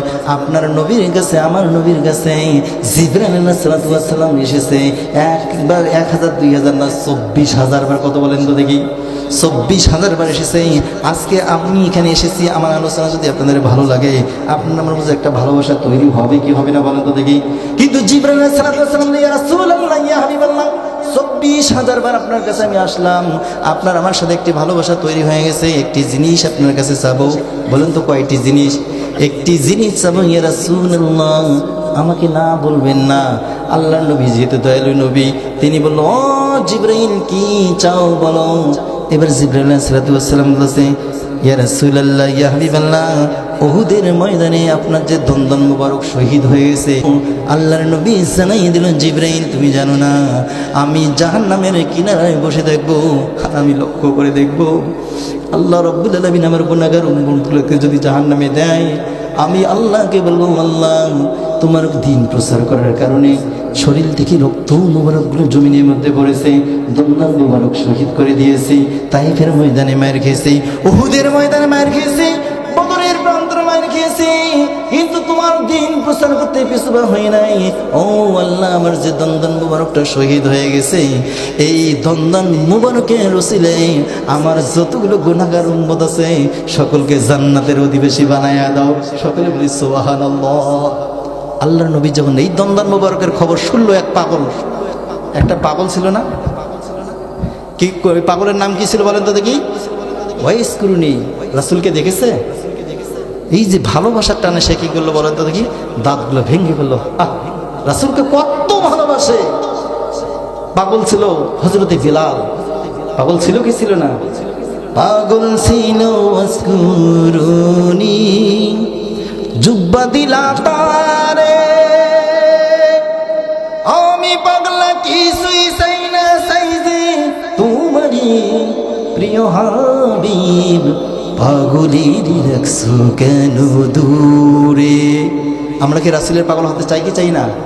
তাহলে আমার সাথে আবার সকলে বলি, পাগল ছিল ওয়াসকুরুনি, জুব্বা দিলা তারে, আমি পাগলা কিছুই চাই না, চাই যে তোমারই প্রিয় হাবিব, পাগলের রাখছো কেন দূরে। আবার পাগলের রাখছো কেন দূরে, ও প্রিয় হাবিব, পাগলের রাখছো কেন দূরে। হাবশি বিলাল পাগল হইয়া খুঁজে বেড়ায় তোমারে, ওই বিলালের মতো পাগল বানাও আমারি প্রিয় হাবিব, পাগলের রাখছো কেন দূরে, ও প্রিয় হাবিব, পাগলের রাখছো কেন দূরে। আমরা রাসূলের পাগল হতে চাই কি চাই না? আমরা চাই কি চাই না? যেই রাসূল ছাড়া আপনার আমার কেউ উকিল হতে পাবে না। যত নবী রাসূল সবগুলো বলবে নিজ নিজ ইয়া নফসি ইয়া নফসি, কিন্তু একজনই শুধু আপনার নবী, আমার নবী, শুধু আল্লাহর কাছে বললো ইয়া হাবলি উম্মতি, ইয়া হাবলি উম্মতি। আমার প্রিয় ভাইরা, দুঃখ লাগে, এই যে আপনাদের পাশে ফেনী আছে না, ফেনীর মধ্যে একজন কলেজের, ভিক্টোরিয়া কলেজের শিক্ষক, তিনি বলল আল্লাহর নবী নাকি মূর্খ ছিল। সকলে একবার জোরে বলি নাউযুবিল্লাহ। আল্লাহর নবী কি মূর্খ ছিল? শুধু এটা বলে ক্ষান্ত হলো না, সে বলো আল্লাহর নবীকে জিনাকার বলে গালি দিল। সকলে বলি নাউযুবিল্লাহ। শুধু এটাই না আমার প্রিয় ভাইরা, তিনি বলল আল্লাহ রাসূল নাকি নারী লোভী ছিল। সকলে বলি নাউযুবিল্লাহ। আমরা তো ব্যক্ত কণ্ঠে জানাতে চাই, এই সমস্ত নাস্তিকের বাচ্চাগুলো কিভাবে বলতে পারে? বর্তমান ডক্টর ইউনুসকে বলবো, আমি হাফেজ ইসমাইল হোসেন সিরাজি, আমার যদি কেউ নাম ধরে গালি দেয় আমি কিচ্ছু বলবো না। কেউ যদি আমার বাবার নাম ধরে গালি দেয় আমি কিচ্ছু বলবো না। কেউ যদি আমার মায়ের নাম ধরে মিথ্যা প্রচার করে আমি কিচ্ছু বলবো না। আমরা তো বলতে চাই, এই বাংলার জমিনে আমার রাসূলকে নিয়ে যারা কটূক্তি করবে, আমার রাসূলকে যারা মিথ্যা অপবাদ দেবে, আমরা সমস্ত বাংলার তৌহিদি জনতা আমরা সহ্য করতে পারি না। কথা বলেন ঠিক কিনা? আমরা বলতে চাই, যে রাসূল হচ্ছে আমার কলিজা, আপনি এমন একটি আইন পাশ করেন, যারা রাসূলকে নিয়ে কটূক্তি করবে, যারা আল্লাহর নবীকে নিয়ে ব্যঙ্গ করবে, আপনি এমন একটি আইন করেন যারা রাসূলকে নিয়ে কটূক্তি করবে, বাইতুল মুকাররমের সামনে এই সমস্ত নাস্তিকের বাচ্চাগুলোর ফাঁসি কার্যকর করতে হবে। কথা বলেন ঠিক কিনা? কে কে চান আমার দুই হাত তুলে আল্লাহ তাআলাকে দেখান। ইসলামের শত্রুরা, রাসূলের শত্রুরা, নারায়ে তাকবীর। আমার প্রিয় ভাইরা, প্রশ্নটা কি ভুলে গেছেন? রাত গভীর হয়ে যাচ্ছে, আপনাদের সমস্যা হচ্ছে? আলোচনা চলবে? আমি কিন্তু দুইটা প্রশ্ন করছি। কটা? উটের দুধ আর খিনজিরের দুধ, এটাই সমাধান চান কি চান না? যে কোনো একটা সমাধান দেবো ইনশাআল্লাহ। কবরে বড় গাছের ডাল এবং খেজুর গাছের ডাল, এটা কেন? আপনার ইউটিউবে সার্চ দিলেই হবে। আপনারা ইউটিউবে লিখবেন টাকা ছাড়া বক্তা। বাংলাদেশের মধ্যে একজন বক্তা টাকা ছাড়া, সেটাই হচ্ছে আমি। আপনাদের এখানে এসেছি 430 কিলোমিটার পথ পাড়ি দিয়ে এখানে এসেছি শুধু আল্লাহর কোরআন প্রচার করার জন্য। আল্লাহ রাসূল কোরআন প্রচার করছে কোনো টাকার বিনিময়, বাড়ির বিনিময়, ঘর, স্বর্ণ, রূপ কিচ্ছু না। তার একটাই ভাষ্য হচ্ছে আনি আবদুল্লাহ, তোমরা আল্লাহর ইবাদত করো, ওয়াত্তাকুল্লাহ, আল্লাহকে ভয় করো। এই কথাটাই ছিল তার প্রচার। কথা বলেন ঠিক কিনা আমার প্রিয় ভাইরা? কিন্তু আমাদের এই জিনিসটা একটু উল্টো। আমরা হচ্ছে টাকা লোভী। কি লোভী বলেন তো দেখি? টাকা লোভী, ওইদিকে যাচ্ছি না। তাহলে আল্লাহ তাআলা এই যে আপনাকে আমাকে যে কোরআনুল কারীমটা দিল, সব সমস্যার সমাধান দিতে পারে শুধুমাত্র কেবলমাত্র একমাত্র বলেন তো কে? আল্লাহর কোরআন একটু জিকির করে দিতে কি লা ইলাহা লা ইলাহা ইল্লাল্লাহ, লা ইলাহা ইল্লাল্লাহ, জোরে লা। হায়াতের মালিক জিয়াল্লাহ, মৌতের মালিক শিয়াল্লাহ, জোরে লা লা, জোরে লা ইলাহা ইল্লাল্লাহ। এই কালিমা পড়বে সারা, এই কালিমা পড়বে সারা, ঈমান আসিবে অন্তরে, লা ইলাহা ইল্লাল্লাহ, জোরে লা লা ইলাহা ইল্লাল্লাহু মুহাম্মাদুর রাসূলুল্লাহ। সকলে বলছি সাল্লাল্লাহু আলাইহি ওয়াসাল্লাম। আমার প্রিয় ভাইয়েরা, আল্লাহ রাব্বুল আলামিন বলল সব সমস্যার সমাধান দিতে পারে শুধুমাত্র কেবলমাত্র একমাত্র আল্লাহর কোরআন। কোরআনের কাছে চাই, ও কোরআন জানাইয়ে দাও উটের দুধ আর খিনজিরের দুধ একখানে হয়ে গেছে, কোরআন তুমি আলাদা করে দাও। শুনতে চান কি চান না আমার প্রিয় ভাইয়েরা? আলী রাদিয়াল্লাহু তাআলা আনহু যে পিএস বাজারে গেল দুধ ক্রয় করার জন্য, দুধ পাইল না। পক্ষান্তরে উটের খামারি ব্যক্তি একটু দুধ দিল, আর এই দুধের সাথে যে দুধটা মিশ্রিত হয়ে গেল সেটা হচ্ছে খিনজিরের দুধ। বলেন তো কি দুধ? খিনজিরের দুধ। এই দুধগুলো নিয়ে আলী রাদিয়াল্লাহু তাআলা আনহুর কাছে আসলো। আসার পর বলল, ও আলী রাদিয়াল্লাহু তাআলা আনহু, ও রাষ্ট্রনায়ক, ও রাষ্ট্রপ্রধান, এমন একটি ঘটনা ঘটে গেছে যেই ঘটনাটা বলার মতো নয়। আলী রাদিয়াল্লাহু তাআলা আনহু বলল, ও আসলাম, বলো বলো কি হয়েছে? আসলাম বলল, না না, এটা বলতে পারবো না। থরথর করে কাঁপা শুরু করে দিল। কিভাবে এই কথাটা আমি প্রকাশ করি? বাসায় মেহমান, খাবার নাই, আবার দুধের মধ্যে মিশ্রিত হয়ে গেল খিনজিরের দুধ। এই কথাটা কিভাবে বলি? আলী রাদিয়াল্লাহু তাআলা আনহু বলল, আসলাম টেনশন করিও না, সব সমস্যার সমাধান দিতে পারে শুধুমাত্র কেবলমাত্র একমাত্র আল্লাহর কোরআন। কি হয়েছে এমন বলো? আলী রাদিয়াল্লাহু তাআলা আনহু চাপাচাপি করার কারণে আসলাম বলল, এমন একটি ঘটনা ঘটেছে যেই পাত্রের মধ্যে আপনি দুধ দেখতেছেন, এই পাত্রের মধ্যে উটের দুধ আর খিনজিরের দুধ একখানে হয়ে গেছে। আমি ফেলে দিতে চাইছিলাম কিন্তু দেই নাই। আমি ভেবেছিলাম আপনি তো হলেন জ্ঞানের দরজা, আল্লাহ রাসূল হলো কি এলেমের কি শহর। আপনি যেহেতু জ্ঞানের দরজা, আপনার কাছে যাই বরং আপনি কোরআন থেকে সমাধান দেন। কিভাবে উটের দুধ আর শহরের দুধ আলাদা করবেন আমার ভাইয়েরা? আল্লাহ রাব্বুল আলামিন বলল, ওয়ানাজ্জালনা আলাইকাল কিতাবা তিবয়ানান লিকুল্লি শাইইন ওয়া হুদান ওয়া রাহমাতান ওয়া বুশরা লিল মুসলিমিন। সকলে বলছে আল্লাহু আকবার। আলী রাদিয়াল্লাহু তাআলা এই প্রশ্ন টেনশন করিও না, সব সমস্যার সমাধান দিতে পারে শুধুমাত্র কেবলমাত্র একমাত্র আল্লাহর কোরআন। কি হয়েছে তুমি টেনশন করো না, আসো দুধগুলো নিয়ে। এই দুধ নিয়ে সামনে হাজির করা হলো। পক্ষান্তরে যতগুলো ইহুদি নাসরা খ্রিস্টান আছে সকলকে ডাক দেওয়া হলো। আজকে আমি তোমাদেরকে এমন একটি জিনিস দেখাবো যেই কোরআনুল কারীম কিভাবে পারে উটের দুধ খিনজিরের দুধ আলাদা করতে। তোমরা আসো। এবং সমস্ত বৈজ্ঞানিকরা তারা এসে উপস্থিত হয়ে গেল। আর দেখলো আলী রাদিয়াল্লাহু তাআলা আনহু কিভাবে এই দুধগুলো আলাদা করে। আমার ভাইয়েরা, আসলামকে বলল, ও আসলাম, যাও যাও দুইটা পাত্র নিয়ে আসো। সামনে দুইটা পাত্র নিয়ে আসা হলো। এই পাত্রের মধ্যে দুধগুলো ঢালা হলো। দুধ ঢালার পর দেখে দুধের রং তো আলাদা নয়, দুধের রং হচ্ছে একখানে একরকম হয়ে গেছে, সাধারণ।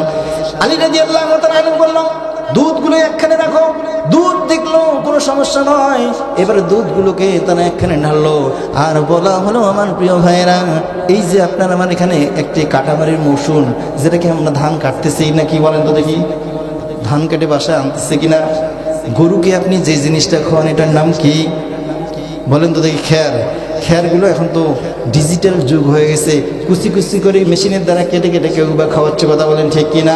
আলী রাদিয়াল্লাহু তাআলা বলল, ও আসলাম টেনশন করো না, যাও যাও ওই কাজটা তুমিও করো, তুমি ওই পদ্ধতিটা অবলম্বন করো, যেটা হচ্ছে তুমি কিছু খড় নিয়ে আসো, কুচি খ্যার নিয়ে আসো আর কুচি কুচি করে কাটো, কাটার পর তুমি এই পাত্রের মধ্যে খারগুলো দাও, আর এক পাত্রের মধ্যে দুধ আছে, এই দুধের মধ্যে কি কি দুধ আছে বলেন তো দেখি, উটের দুধ আর খিনজির দুধ আছে আমার প্রিয় ভাইয়েরা।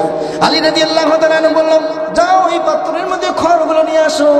এবারে খড় যখন নিয়ে আসা হলো, আলী রাদিয়াল্লাহু তাআলা তিনি তো জ্ঞানের দরজা, তিনি বললেন টেনশন করো না, ওই খড়ের মধ্যে সমস্ত দুধগুলো ঢেলে দাও। কিছুক্ষণ পর দুধগুলো ঢেলে দেওয়া হলো।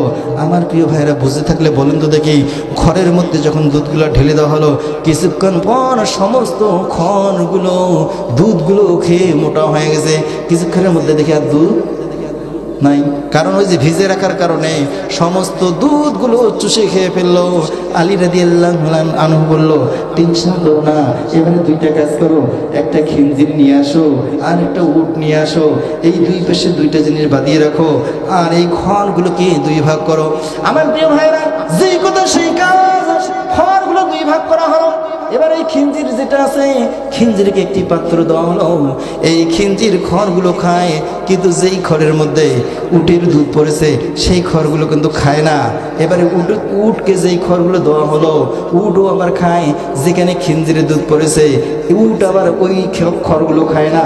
তার মানে যেগুলো খাইলো খাওয়া শেষ করে দিল, দেওয়ার পর যেই অবশিষ্ট জিনিসগুলো থাকলো, এই খিনজিরের দুধগুলোর খড় আলাদা করা হলো, আর উটের দুধ যেই খড়গুলোর মধ্যে আছে সমস্ত খড়গুলো আলাদা করে আলী রাদিয়াল্লাহু তাআলা আনহু আসলামকে বুঝলো, টেনশন করো না, দেখো তো এখন আলাদা হয়েছে কিনা, খিনজির কেন ওগুলো খায় না, তার মানে এটা হচ্ছে উটের দুধ, আবার উট কেন এই খড়গুলো খায় না, তার মানে এই খড়ের মধ্যে আছে খিনজিরের দুধ, তুমি ওই খড়গুলো এখানে এনে দাও।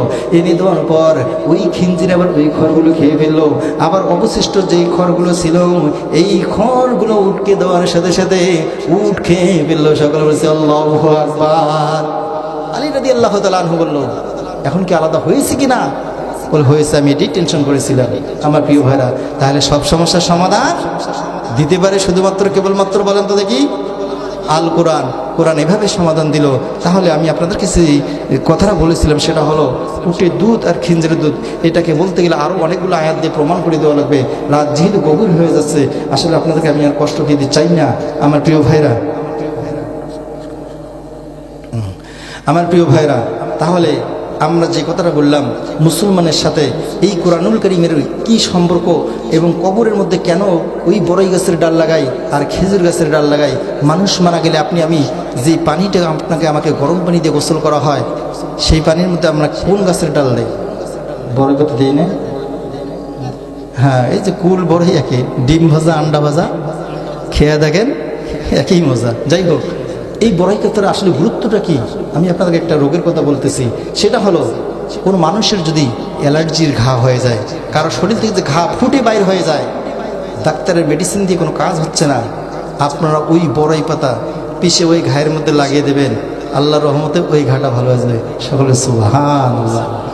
এবং এই যে বড়াই গাছ, এর যে গুরুত্ব, এর ফজিলত, যখন আপনাকে আমাকে আল্লাহ রাব্বুল আলামিন জান্নাতে দিবে, ওই রাস্তার দুই ধারে থাকবে বড়ই গাছ। কি থাকবে বলেন তো দেখি? বড়ই গাছ। বড়ই গাছের অনেক গুরুত্ব।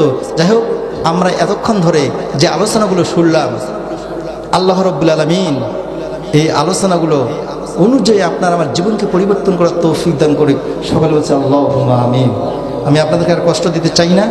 আমার নিত্য নতুন অনেক আলোচনা আছে, ইউটিউবে সার্চ দেবেন টাকা ছাড়া বক্তা, ওই আলোচনাগুলো পাবেন। সেখানে বলা আছে মানুষ কেন স্টক করে, কোন পোকার কামড়ে স্টক রোগী ভালো হয়ে যায়। ইউটিউবে সার্চ দিলেই আসবে নতুন নতুন আলোচনা, যেগুলা ইউটিউবে সার্চ দেবেন যে এমন একটি পোকার কথা আল্লাহ তাআলা বলছে, এই পোকাটা কামড় দিলে স্টক রোগী ভালো হয়। কি ভালো হয় বলো তো দেখি? যদিও 20 বছরের রুগী হয়, ব্রেন স্ট্রোকের রুগী হয়ে যায়, ওই পোকার কামড় যদি খায় সাথে সাথে ওই মানুষটা সুস্থ হয়ে যায়। যদি কোনো একদিন আল্লাহ তাআলা আমাকে এদিকে কবুল করে, ইনশাআল্লাহ আমাকে মনে করে দেবেন, আমি আপনাদেরকে এই আলোচনাটা উপহার দেব, মানুষ কেন স্ট্রোক করে আর কোন পোকার কামড়ে স্ট্রোকের রোগী ভালো হয়। যদি আল্লাহ তাআলা আমাকে নিয়ে আসে, ইনশাআল্লাহ আপনাদেরকে এই আলোচনাটা উপহার দেব। আমার ভিজিটিং কার্ড আছে, যাদের প্রয়োজন হবে কার্ড নিয়ে রাখবেন, কোনো টাকা লাগবে না, ইনশাআল্লাহ মাহফিল করে দিয়ে চলে যাব। শুনতে রাজি আছেন ইনশাআল্লাহ? আমার জন্য একটু দোয়া করতে চান কি চান না? বাংলাদেশের মধ্যে একজনই শুধু দোয়া করতে চান না আমার প্রিয় ভাইরা। যাই হোক, অনেক কথাবার্তা হয়ে গেল। আমার কথাবার্তার মধ্যে ভুল ত্রুটি হতেই পারে, কারণ আমি বয়স কি একবারে বেশি? আসলে তেমন বেশি না। আপনাদের কারো নাতির বয়স, কারো ছেলে, কারো বা ভাস্তা, কি এরকম না? যাই হোক, দোয়া করবেন। প্রতিদিনই মাহফিল করতেছি বাংলাদেশের বিভিন্ন জেলায়। এই উদ্দেশ্য হলো কোরআন প্রচার, কোনো টাকা নয়। যাই হোক, আমরা অনেক কথাবার্তা বললাম, আমরা এখন দোয়া করতে যাচ্ছি। আল্লাহ রাব্বুল আলামিন এই কোরআন অনুযায়ী আপনাকে আমাকে কবুল করুক, কোরআনের মাধ্যমে কবুল করুক, এই অনুযায়ী আমল করার তৌফিক দান করুক। সকলে বলছে আল্লাহুম্মা আমিন। আমরা